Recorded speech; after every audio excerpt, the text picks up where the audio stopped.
और पशुपति पारस का बड़ा बयान सामने आया है। चाचा की भतीजे चिराग पासवान को दो टूक। उनकी तरफ से कहा गया है कि ना अब दल मिलेगा ना दिल मिलेगा। तो पशुपति पारस ने भतीजे चिराग पासवान से कहा है कि अब ना दिल मिलेगा और ना ही दल मिलेगा। पशुपति पारस का यह सख्त संदेश है चिराग पासवान के लिए। बीजेपी नेताओं को भी ये संदेश देने की कोशिश। आप बता दें, चिराग और पारस अब कभी भी साथ नहीं आएंगे, ऐसा उनकी तरफ से कहा गया है।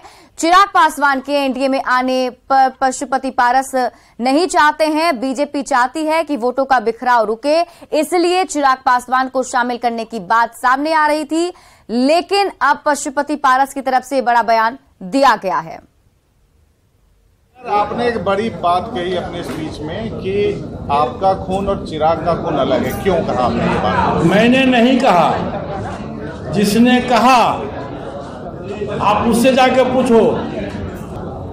सभी लोगों के सामने में उसने कहा कि मैं नीतीश कुमार को मारना चाहता हूं राजनीतिक रूप से, और आप नीतीश कुमार की बड़ाई करते हो। मैं आपको पार्टी से 6 वर्ष के लिए निष्कासित कर दूंगा। मैंने कहा कि देखो, मैं किसी के बल पर राजनीति में नहीं हूं और मैं दिल्ली जाना भी नहीं चाहता था। और यदि तुम यही चाहते हो क्योंकि तुम पार्टी के राष्ट्रीय अध्यक्ष हो, तो मैं अभी इस्तीफा कर, मैं पार्टी की सदस्यता से और लोकसभा की सदस्यता से मैं इस्तीफा करता हूं। उसी पर उसने कहा कि आप ये बकवास बंद करिए, आपके खून में और मेरे खून में फर्क है।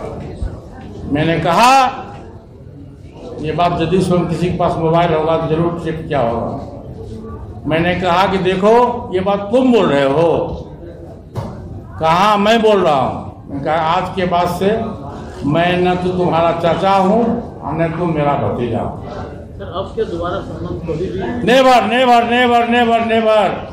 दल टूटता है तो दल जुट जाता है, दिल टूटता है तो दिल नहीं टूटता है। मैंने अभी एक रहीमन कवि की कहानी कहा कि बिगड़ी बात बने नहीं, लाख करो किनको, रहीमन फाटे दूध को, मथे न माखन हो। बीजेपी का प्रयास है कि वोट का बंटवारा नहीं हो। मैंने बीजेपी के तमाम लोगों से मैंने कहा कि आप चिराग पासवान जी को एनडीए गठबंधन में ले लो, मुझको कोई आपत्ति नहीं है, लेकिन हमारा दिल टूट चुका है, दिल नहीं जुट सकता है। मैं आपको स्पष्ट करता हूँ। और बीजेपी के हमारे 2 बड़े नेता बैठे हुए हैं, संजय पासवान जी हैं, पूर्व मंत्री हैं, ललन पासवान जी हैं, बीजेपी के विधायक हैं बिहार से। इन लोगों के सामने मैं कह रहा हूँ कि चिराग पासवान जी को बीजेपी के लोगों ने एनडीए गठबंधन में मिला लिया है, मुझको कोई आपत्ति नहीं है, लेकिन मैं अपने दल में नहीं मिलाऊंगा, दिल में नहीं मिलाऊंगा। जेडीयू जातिगत गणना में बाधा डालने को लेकर बीजेपी का पोल खोल अभियान चलाएगा। जेडीयू के राष्ट्रीय अध्यक्ष ललन सिंह ने कहा है कि पार्टी 1 सितंबर से 5 सितंबर तक हर एक जिले में मशाल जुलूस निकालेगा। वहीं 7 से 12 सितंबर तक प्रखंड मुख्यालय में मशाल जुलूस निकाला जाएगा। जेडीयू 15 से 20 सितंबर तक घरों पर काला झंडा लगाकर बीजेपी का पोल खोल अभियान चलाएगा। जनता दल यूनाइटेड पार्टी ने यह फैसला किया है कि अब भारतीय जनता पार्टी का पोल खोल अभियान पूरे बिहार में चलेगा। ललन सिंह के ऐलान से यह साफ है कि जेडीयू जातिगत गणना के मुद्दे पर अपनी राजनीति तेज कर चुकी है। वहीं बीजेपी ने पलटवार करते हुए कहा है कि जेडीयू को मशाल जलाकर अपने नेता नीतीश कुमार को ढूंढना चाहिए। मशाल जुलूस निकालेंगे प्रखंड में, अरे पूरे गांव में निकालिए और ढूंढिए उस नीतीश कुमार को मशाल जला जला के। कहां चला गया वो नीतीश कुमार जिसको बिहार की जनता ने जिम्मेदारी दी थी 2005 में कि इस जातीय विद्वेष से भरे समाज से नीतीश कुमार बिहार को नया बिहार बनाए। करप्शन, क्राइम और कम्युनलिज्म, ये 3 C से नफरत करने वाले नीतीश कुमार कहां गुम हो गए भाई? ढूंढो, मशाल जला के ढूंढिए उनको। कहां गायब हो गए नीतीश कुमार?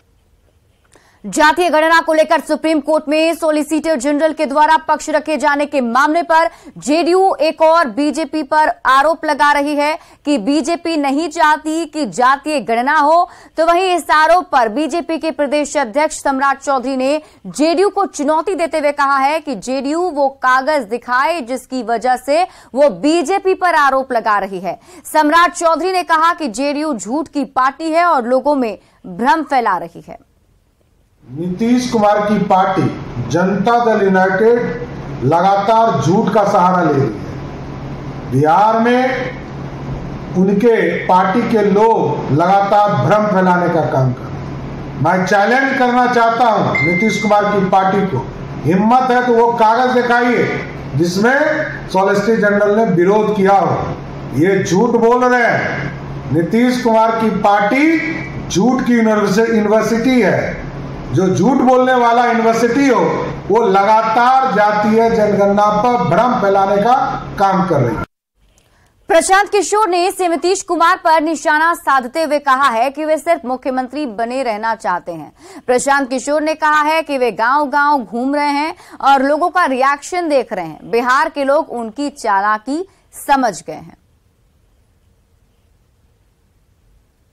बच्चा बच्चा इस बात को समझता है और इन्हीं शब्दों में कहता है कि आप लोग भी सुनते होंगे, अरे नीतीश जी को तो खाली अपने मुख्यमंत्री बनने से मतलब है, वो चाहे जैसे बने और वो बनने में जो भी सहयोगी है वो नीतीश जी के हिसाब से ठीक है, और जो सहयोगी नहीं है उनके शब्दों में उसको कोई ज्ञान नहीं है, क्योंकि बिहार में ज्ञानी एक ही आदमी अब बच गया है, वो है नीतीश कुमार।